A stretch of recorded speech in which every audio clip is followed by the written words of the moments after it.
Thanks for tuning into our podcast. We love having you here, and it's our mission to bring you all the latest and greatest tips, skills, and know-how to make you the best that you can be. We know that you have it in you, and we're going to show you how. Now, let's get started.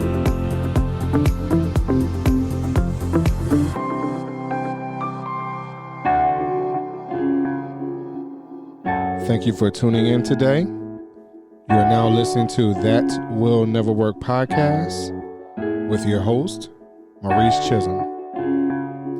Hello, everyone. Thank you very much for tuning in. Again, we are still in our resume phase. We have a lot going on. And this last one that we're going to review in our resume review or our resume series is something that I did not know existed, to be honest, or I didn't understand the meaning of it when I first heard it a few years ago. Sometimes this particular one is confused, or it can be interchangeable in some ways with the regular resume. But this one is a little different, and the format is a little different, and the focuses are a little different. When I think about it, sometimes it kind of gives me functional resume vibes. I understand that it is not, right? So let's not confuse that either. But because it's more focused on certain skills, or whether they're hard or soft skills, whatever it is, there's more focus on other things than your professional experiences. And this type of resume, if you will, or document, is called curriculum vitae or vitae. I ask for your apologies. I apologize to you. I ask for your forgiveness for saying it incorrectly, if I have. But one of the things that I would like to say about this particular document is that, again, it focuses on some other things that your regular resume does not. One of the things that when we want to take a look at our basic resume, that is normally about a 1-page document, maybe going to 2, because again, scannability, people glancing at it in a very, very short amount of time.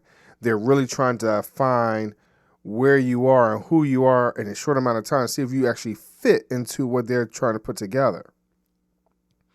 With this CV, which is what we're looking at today, that's the short version of it, it is normally or technically 2 or more pages. And it is focusing in on more of your academic skills or your education level, any type of publications that you may have, any books or anything else that you might have written. Also, if you are a professor, you're going to put down any of your teaching experiences. You may also be, because you're a professor or something in that space, you may also include any of your awards or honors. You may also write down any type of professional associations, grants or fellowships, any licenses and certificates. These are things that are highlighted a little bit more in a CV. Yes, you will still write down what your professional experiences are. You may want to really include and find ways to include things that measures your impact on, for an organization or within a previous organization, if you will.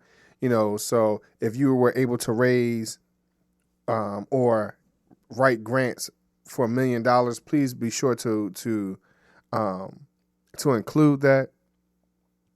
If you were able to do anything that exceeded your sales goals, if you will, what is that percentage and how were you able to increase something or decrease something? How about any type of number of employees that you might have had, or maybe calls answered or things like that? things that you are responsible for that you would still include in your regular resume, but you want to be sure that you include some of these things in your CV.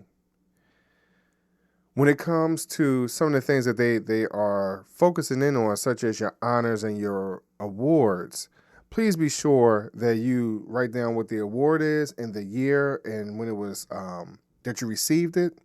Now, you can add these things to your regular resume. You can.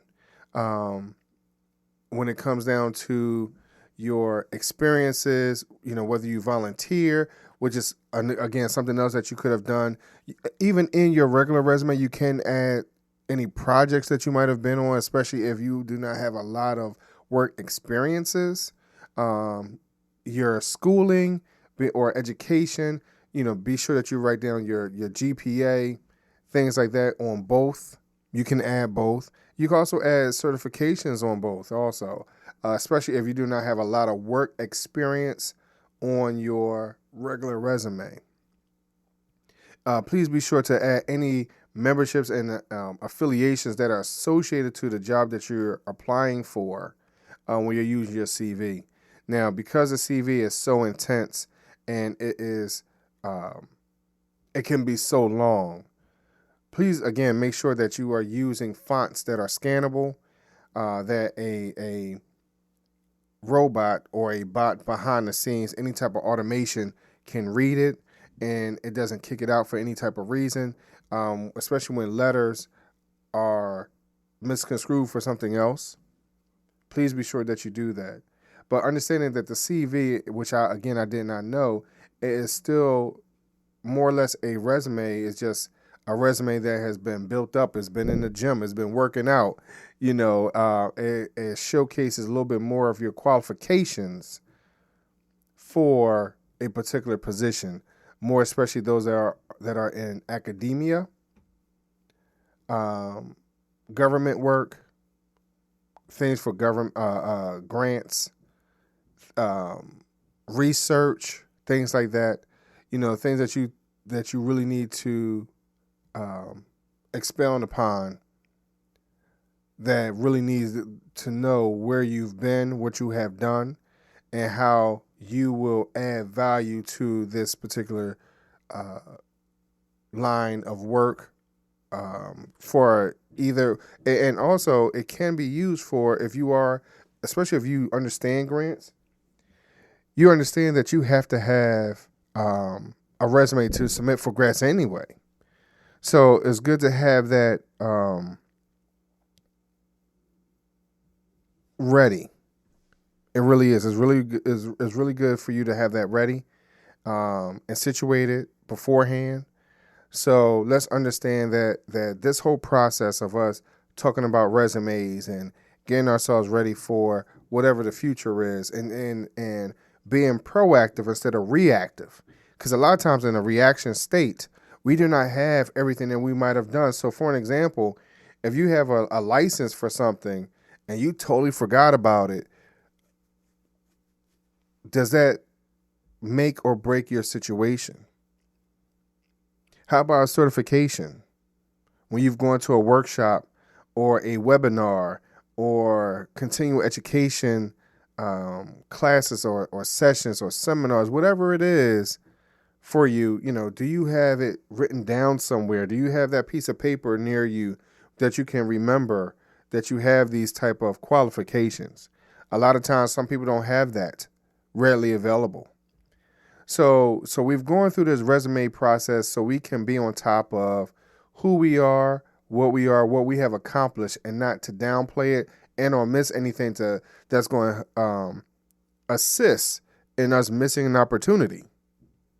So let's be sure that we are on top of this work. Let's be sure that we are on top of our experiences and how they enlighten and help someone else. But most importantly, as we are looking at these resumes, you get to look at these resumes and say, wow, I have accomplished a lot in my life that sometimes we don't understand. We don't know because we don't put it down. We don't take the time to review it. So I encourage each and every one of you to do that today. Sit down, write out your resume, figure out if this is what you've accomplished and how you're going to move forward in your career. Thank you very much for listening today.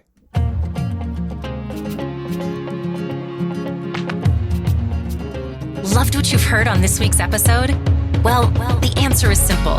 It would mean the world to us if you could head over to iTunes and leave us a 5-star review and feedback. Spreading the word really is the best way to grow our podcast and achieve even greater things. Thank you.